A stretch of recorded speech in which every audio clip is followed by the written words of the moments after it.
उत्तराखंड के पहाड़ों के बीच बसा छोटा सा देवगढ़ गांव धुंध और ऊंचे देवदार के पेड़ों से घिरा रहता था। शाम होते ही पूरा इलाका इतना शांत हो जाता कि दूर बहती नदी की आवाज भी साफ सुनाई देती। गर्मी की छुट्टियां शुरू होते ही कॉलोनी के लगभग सभी बच्चे अपने रिश्तेदारों के यहाँ चले गए थे, लेकिन 11 साल का साहिल अकेला रह गया था। पूरे दिन घर में बैठे बैठे वह ऊब चुका था। एक शाम उसने अपने पिता से पूछा, पापा, क्या हमारा भी कोई गांव है? उसके पिता कुछ पल चुप रहे। है तो हम कभी वहां क्यों नहीं जाते? मैं दादी से मिलना चाहता हूँ।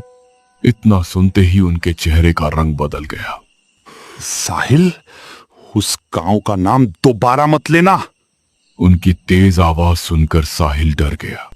वह बिना कुछ बोले अपने कमरे में चला गया। रात को उसने अपने माता पिता की बातें सुनी। कहीं ऐसा ना हो कि उसे भी सब पता चल जाए। उसकी माँ धीरे से बोली, मैं नहीं चाहता कि मेरा बेटा कभी देवगढ़ जाए। वहां जो हुआ था उसे भूलना ही बेहतर है। साहिल के मन में अब गांव जाने की जिज्ञासा और बढ़ गई। अगली सुबह उसने किसी को बिना बताए बस पकड़ ली। करीब 1.5 घंटे बाद बस पहाड़ों के बीच बने छोटे से स्टैंड पर रुकी। बस के जाते ही चारों तरफ अजीब सी खामोशी फैल गई। टूटी हुई पगडंडी, पुराने लकड़ी के घर और हवा के साथ झूमते लंबे देवदार के पेड़। साहिल धीरे धीरे चलता हुआ अपनी दादी के घर पहुंचा। दरवाजे के बाहर बैठी बूढ़ी औरत ने जैसे ही उसे देखा, उनकी आंखें फैल गईं। साहिल, तुम यहाँ कैसे? दादी, मैं आपसे मिलने आया हूँ। दादी ने तुरंत उसे अंदर खींच लिया और दरवाजा बंद कर दिया। तुम्हारे मम्मी पापा को पता है? साहिल ने मुस्कुराते हुए सिर हिला दिया। नहीं, मैं उन्हें सरप्राइज देना चाहता था।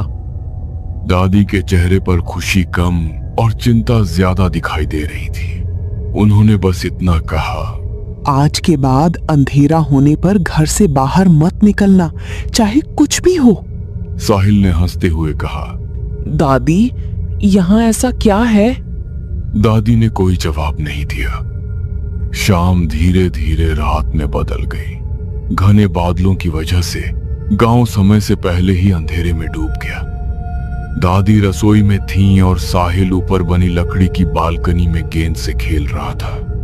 अचानक गेंद नीचे आंगन से लुढ़कते हुए पेड़ों की तरफ चली गई। साहिल बिना कुछ बताए नीचे उतर गया। वह अपनी गेंद ढूंढ ही रहा था कि उसे लगा कि कोई उसे देख रहा है। साहिल रुक गया। उसने चारों तरफ देखा, कोई नहीं था। शायद मेरा वहम होगा। वो गेंद उठाने ही वाला था कि सामने 2 पेड़ों के बीच उसे कुछ काला सा खड़ा दिखाई दिया। बहुत लंबा, असामान्य रूप से लंबा, चेहरा पूरी तरह अंधेरे में छिपा था। साहिल की धड़कन तेज हो गई। वह आंखें मलकर दोबारा देखने लगा, लेकिन अगले ही पल वह आकृति गायब हो चुकी थी। डरते हुए वो वापस घर आ गया। उसने दादी को सब बताया। दादी कुछ क्षण तक बिल्कुल चुप रही, फिर बोली, पहाड़ों में रात को कई बार पेड़ों की परछाइयां इंसान जैसी लगती हैं। ज्यादा मत सोचो। लेकिन उनकी कांपती आवाज बता रही थी कि बात कुछ और थी। उस रात साहिल को नींद नहीं आ रही थी। ऐसा लग रहा था जैसे कोई घर के बाहर धीरे धीरे चल रहा हो। लकड़ी के बरामदे से कदमों की साफ आवाज आ रही थी। उसने खिड़की से झांकने की कोशिश की, लेकिन बाहर सिर्फ अंधेरा था। तभी एक बहुत धीमी पायल की आवाज गूंजने लगी। साहिल के पूरे शरीर में सनसनी दौड़ गई। वह डरकर कंबल के अंदर छिप गया। कुछ मिनट बाद सब शांत हो गया। अगली सुबह दादी पहले जैसी नहीं थी। उन्होंने न ठीक से खाना बनाया, न ही साहिल से ज्यादा बात की। वे बार बार खिड़की से बाहर झांकती और फिर बेचैनी से पूरे घर में घूमने लगती।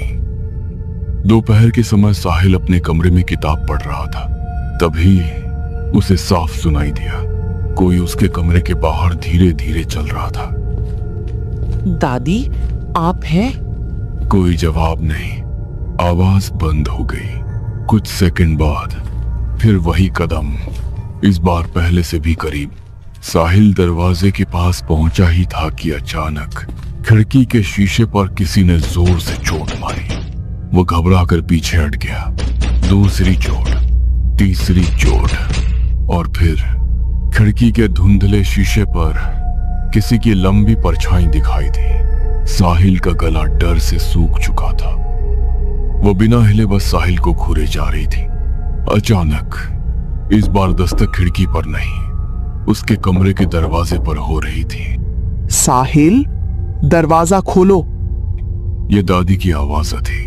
साहिल तेजी से दरवाजे की ओर बढ़ा, लेकिन तभी उसे याद आया कि कुछ देर पहले तो दादी रसोई में थी, फिर इतनी जल्दी ऊपर कैसे आ गई।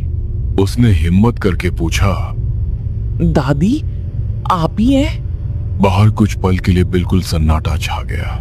दरवाजा खोलो, जल्दी। साहिल को कुछ अजीब लगा।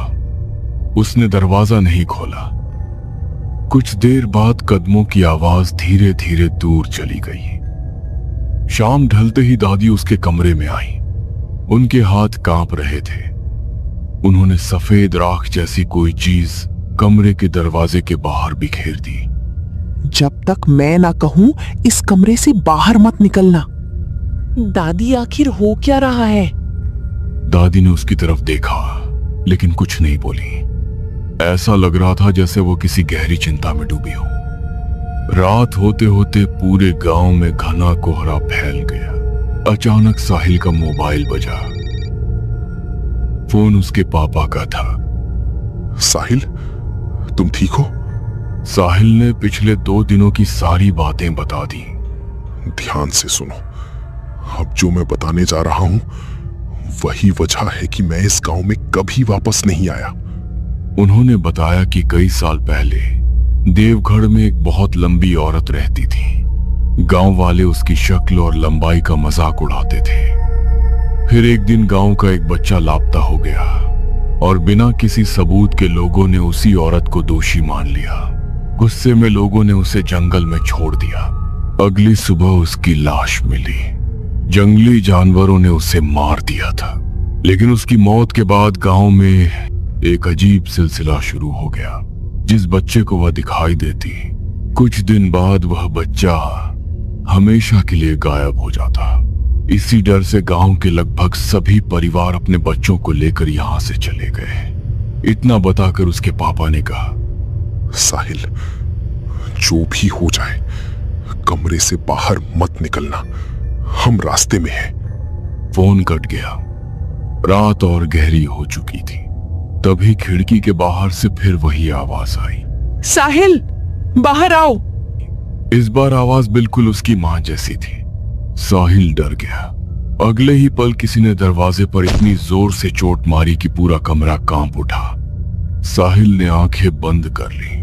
वह डर के मारे बेहोश हो गया। कुछ घंटों बाद बाहर से गाड़ी रुकने की आवाज सुनाई दी। साहिल बेटा, दरवाजा खोलो। यह उसके पापा की आवाज थी। साहिल होश में आया और दरवाजा खोला। उसके मम्मी पापा बाहर खड़े थे, लेकिन दादी कहीं दिखाई नहीं थी। तीनों ने पूरे घर और आंगन में उन्हें ढूंढा। घर के पीछे एक पुराने देवदार के पेड़ के नीचे दादी बेहोश पड़ी मिली। होश आने पर उन्होंने कांपती आवाज में कहा, वो आज उसे अपने साथ ले जाने आई थी। दादी की बात सुनते ही साहिल के पापा ने एक पल भी देर नहीं की। उन्होंने जरूरी सामान उठाया और उसी रात गांव छोड़ने का फैसला कर लिया। जब उनकी गाड़ी देवगढ़ की आखिरी चढ़ाई पार कर रही थी, साहिल ने पीछे मुड़कर देखा। घने कोहरे के बीच देवदार के पेड़ों के पास वही 8 फीट लंबी काली परछाई बिल्कुल स्थिर खड़ी थी। कुछ ही पल बाद कोहरा इतना घना हो गया कि वो परछाई उसमें हमेशा के लिए गायब हो गई। आज भी देवगढ़ के बुजुर्ग कहते हैं, अगर किसी सुनसान पहाड़ी गांव में रात के समय तुम्हें दूर से कोई, तो उधर मत जाना।